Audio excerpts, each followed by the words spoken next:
E a paz do Senhor, vamos continuar a nossa reflexão sobre a última visão profética de Daniel. Agora estamos entrando no capítulo 11. No capítulo 11, vamos começar, né? Vamos começar. Deus vai te abençoar. Amém? Já dê seu like aí, nos ajude com o seu like e compartilhe, eu sei que vai ser uma bênção. No capítulo 11 do livro de Daniel, o anjo de Deus ainda está falando com ele. Os reinos se levantam e caem segundo o programa de Deus. Deus é soberano e ele está dirigindo a história. A Babilônia cai pela mão de Deus.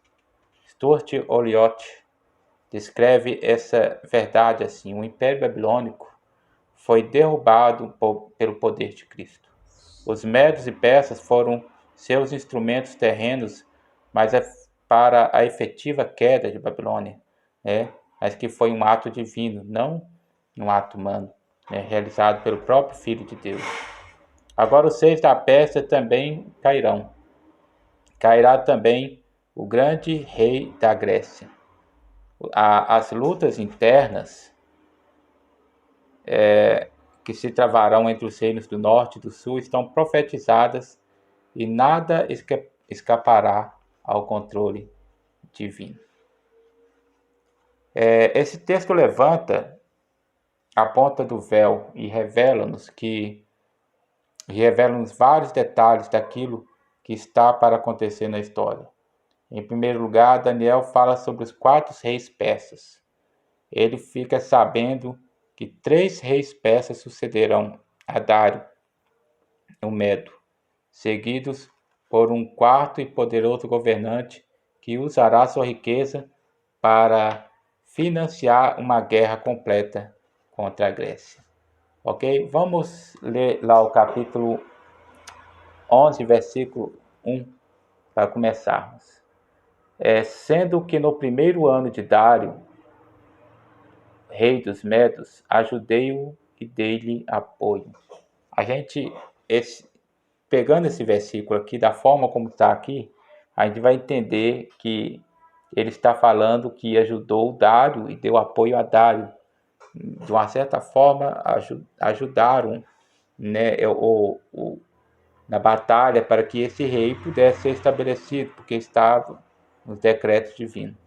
Mas não é isso que o versículo está dizendo. A gente sabe que esse versículo é uma conversa do anjo com Daniel, onde o anjo revela os oráculos divinos de Deus para Daniel, e ele está terminando de fazer uma introdução a isso, no capítulo 10, o versículo 21.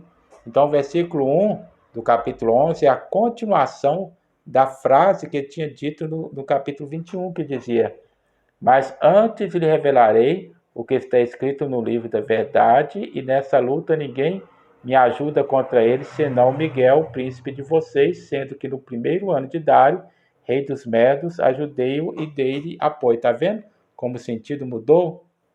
Ou seja, de quem esse anjo está falando então? Esse anjo está falando de Miguel, né? Ajudei-o e dei-lhe apoio, ou seja, houve, como diz o que foi revelado aqui pelo anjo mostrado a Daniel, que há batalhas espirituais no céu, que há batalhas ocorrendo, né, entre os anjos de Deus e os anjos do inimigo. Há um conflito, né, no qual o crente entra nesse conflito através da oração, através da comunhão com Deus, que nós batalhamos, né, através da autoridade investida em nós pelo Espírito Santo de Deus. Então esse anjo mostrou isso a Daniel. E aí, então ele não está falando de Dário, ele está falando que na época do reino do primeiro ano de Dário, ele estava ajudando Miguel também numa batalha. E que Miguel agora o estava ajudando, né? Uma troca ali de favores, se é que eu posso falar assim, né? Vamos lá. Agora, pois, vou dar-lhe a conhecer a verdade. Que verdade é essa? Ele estava falando do que está escrito no livro da verdade. Não foi isso que ele disse no versículo 21 do capítulo 10?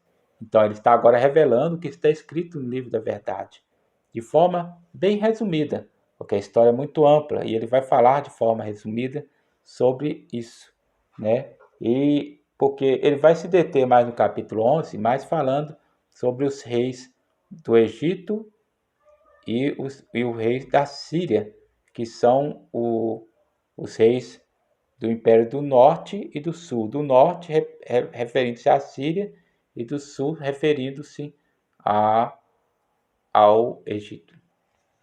Vamos lá. Agora, pois, vou dar-lhe a conhecer a verdade. Outros 3 reis aparecerão na Pérsia, depois virá um 4º rei, que será bem mais rico do que os anteriores. Bem mais rico do que os anteriores, ou bem mais poderoso do que os anteriores, né? Os 3 reis referidos aqui são, vamos lá, fiz uma breve anotação aqui. Cambises, filho de Ciro, né, que entrou em ascensão em 529 a.C., ou Cambises II, né, 530 a 522 a.C. foi seu reinado, né. Segundo o Pseudo-Smerdes, ou um impostor, né, embora o Mestead, que está escrito no seu livro History of Persia, ou História da Pérsia, argumente que ele foi um genuíno Aquemênida, não sei como fala isso, que reinou por pouco espaço de tempo em 522 a.C. Outro nome que se parece associado a esse governante é Gualtan. E o terceiro rei é Dário I, ou Ristaspes, também chamado de Dário o Grande, que reinou do tempo de 522 a 486 a.C. É um monarca verdadeiramente grande, ou verdadeiramente poderoso, né? Mas o foco desse versículo, do versículo 2, está no 4º rei, que foi Xerxes, ou o rei Assuero, do livro de Esther, que reinou do ano 486 a 464 a.C. As guerras de Dário e Xerxes, com as quais os persas enfureceram toda a Grécia, são bem conhecidas dos estudantes da antiguidade clássica histórica, né? Xerxes liderou um exército de 2.641.000 homens contra a Grécia. Ele levou 4 anos organizando este imenso exército que só poderia ser sustentado à custa de outros interesses nacionais, ou seja, a nação tinha outros interesses que justificaram, né, a criação e fortalecimento desse exército. A sua ambição provou-se, todavia, não frutífera, visto que esse exército foi aniquilado, foi derrotado na Batalha de Salamina em 480 a.C. Xerxes I foi derrotado pelos gregos e levado de volta à Ásia. Os demais reis que reinaram depois de Xerxes, né? Porque houve outros reis, né? Mas a profecia refere-se que há apenas outros 4 reis, né? 3 reis e um quarto. Mais outro 4 reis, quer dizer, mas não acabou o império naquilo, né? Mas a Bíblia, a profecia não revela esses reis após Xerxes, eles não são incluídos provavelmente porque a falha de sua campanha militar contra os gregos em 481 a 479 soou como o começo do fim para a Pérsia, que finalmente caiu por volta de 333 a.C. diante de Alexandre o Grande, ou seja, esses próximos reis, né, eles não tiveram mais a força e nem a graça que esses outros reis tiveram, né? Eles não tiveram a habilidade, não tiveram o mesmo poder. Eles foram perdendo o espaço, né? Ou seja, com a derrota de Xerxes, a Grécia foi ganhando um espaço e no cenário mundial foi se ascendendo, né, foi tendo uma ascensão, assim como é descrito no capítulo 8, né, quando fala ali sobre aquele animal, mostra ali, aqui, Daniel capítulo 8. Enquanto eu considerava isso, de repente um bode com um chifre enorme entre os olhos veio do oeste, percorrendo toda a extensão da terra sem encostar no chão. Ele veio na direção do carneiro de 2 chifres que eu tinha visto ao lado do canal e avançou contra ele com grande fúria. Eu o vi atacar furiosamente o carneiro, atingi-lo e quebrar os seus 2 chifres. O carneiro não teve forças para resistir a ele. O bode o derrubou no chão e o pisoteou, e ninguém foi capaz de livrar o carneiro do seu poder.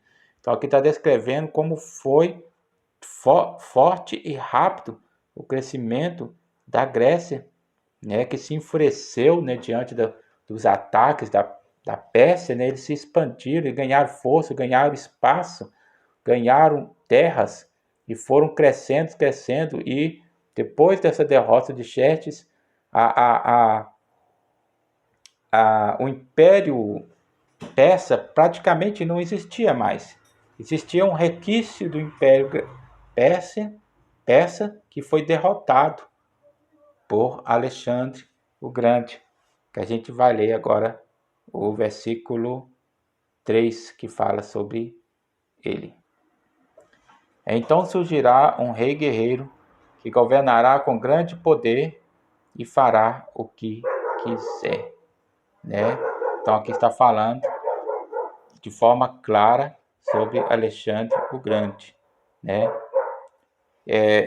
Então, ou seja, esse rei Alexandre virá e veio e derrotou aqueles reis daquele império que já estava enfraquecido.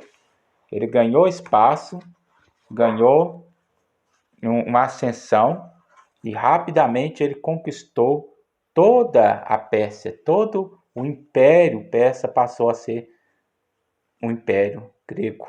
Ele conquistou todo o império, né? Houve uma anotação aqui do livro do nosso irmão Hernandes, Daniel, o Homem Amado no Céu. Em segundo lugar, Daniel fala sobre um rei poderoso da Grécia. Aqui é uma referência a Alexandre o Grande. Esse jovem guerreiro e conquistador foi educado aos pés de Aristóteles, o grande pensador grego. Ele ocupou a cobiçada posição de supremacia do poder mundial e tornou-se senhor de um vasto império. Sua conquista, além de militar, foi cultural. Ele morreu em Babilônia, no apogeu de sua vida, com a idade de 33 anos, sem deixar nenhum herdeiro no trono, porque os seus 2 filhos, segundo alguns comentaristas, foram mortos, né? Aquele era um tempo de profundas convulsões internas, um tempo de trauma e conspiração. O império só se acalmou quando o reino de Alexandre foi dividido em 4 partes distintas, conforme já visto em Daniel 8, né? Que fala que o chifre caiu, né? Do bode, e nasceram-se 4 outros chifres, né? Ok? O império, nenhum desses 4 reinos, porém, conheceu o poder ou a glória do império original, ou seja, esses que surgiram e que substituíram Alexandre não tiveram o mesmo peso do que o império grego. Ou seja, assim como o império Medo-Persa, com a derrota de Xerxes, foi perdendo espaço, perdendo espaço, perdendo espaço, até que foi totalmente destruído, o império grego, com a derrota de Alexandre, persistiu ainda de forma fragmentada por um tempo, mas depois desse tempo ele também veio a cair sob a ascensão de outro império que surgiu, que foi o Império Romano. A gente já comentou isso exaustivamente quando a gente falou sobre as visões do capítulo 7, as visões do capítulo 8 e as visões do capítulo 2 e o sonho de Nabucodonosor, do capítulo 2 de Daniel. Vamos lá. Então vamos lá ler o versículo 4. Logo depois de estabelecido, ou seja, assim que ele estabeleceu o seu reino, né, que o seu reino cresceu, chegou no seu apogeu, né, o seu império se desfará e receberá e será repartido para os 4 ventos do céu. Os 4 ventos são os 4 generais, né? Não passará para os seus descendentes, como eu falei, seus filhos são mortos, né? Ele morre também. Ele não morre da mesma forma como os filhos, né? Ele morre de outra forma.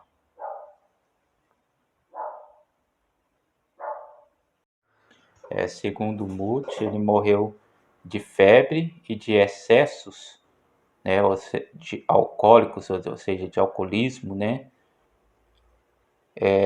lá na Babilônia. E os seus 2 filhos foram mortos, segundo comentário bíblico africano. Calvino diz assim, que ele afogou-se na própria bebedeira e vaidade, né? E com isso ele foi. E os 4 ventos, né, que são os 4 generais dele, que assumiram o lugar. Continuando. O seu império não passará para os seus descendentes, e o império não será poderoso como antes. Ou seja, ficou fragmentado, não se expandiu mais, não cresceu mais, porque não existia mais aquela unidade. Ele se dividiu em 4 pequenos impérios, né? 4 pequenos impérios que continuaram ali, que foram os seus generais. Por isso, 4 homens, após 22 anos de conflito, assumiram o governo sobre 4 regiões gregas, que foi dividido o império, né? Cassandro, a Macedônia, Lisímaco, a Trácia e a Ásia Menor, Seleuco, a Síria e a Babilônia, Ptolomeu, o Egito e a Arábia. Esses 4 são os referidos como 4 ventos. A frase não terá o mesmo poder indica que eles não tinham a força nem a herança, né, familiar de Alexandre. Eles não tinham o mesmo algo para poder dizer assumir ou unificar o império. Se fosse talvez um descendente de Alexandre, talvez o império todo seguiriam. Mas os descendentes de Alexandre foram juntamente com Alexandre, né? Ok? E por causa disso o império não progrediu, não foi adiante. E aí o que acontece? Esses 2 últimos aqui, ó, Lisímaco não, Seleuco, né, da onde saiu Seleustas, né? A Síria e a Babilônia, esse é o Império do Norte, corresponde ao Império do Norte. Algumas traduções vão falar Império do Norte, outras mais modernas já vão falar, colocar a Síria, né? E o outro Ptolomeu, que é o Egito e a Arábia, esse é o Império do Sul. Esse império engloba a região da Palestina, região dos judeus, né? Ele pega ali. E para poder um império ir ao outro, eles tinham que transitar pela Palestina, que é um estreito, como nós já conhecemos no mapa, aquele estreito ali em que divide a África da Ásia, né? E esses 2 últimos impérios aqui, pequenininhos, fragmentados, essas duas fragmentações das 4 fragmentações do Império Grego, que vão ser foco dos outros versículos até o último versículo, mais precisamente até o versículo 35. Também se referirá até o versículo 45. Mas só que do versículo 36 ao 45 se fala de forma mais indireta, de forma que não se refere propriamente a eles. Alguns estudiosos vão entender que se refere profeticamente aos, ao acontecimento do futuro nosso, que é o futuro referindo-se ao último anticristo, né? Que o Antíoco Epifânico é considerado como um tipo do anticristo. Então o anticristo verdadeiramente conforme a profecia de Apocalipse é que se refere a esses últimos versículos. Ok? Depois nós vamos chegar lá. Vamos dar uma pausa aqui no versículo 4. Depois nós continuaremos a partir do versículo 5, né? Que também vamos dar outra pausa, como eu disse. Vamos tentar fazer uns vídeos breves para ver se a gente pega mais conteúdo e comente mais e leia mais e transmita mais. E Deus abençoe a vocês, né? Nos ajude, né? Curtindo, orando e nos abençoando. Fiquem com Deus, a paz do Senhor.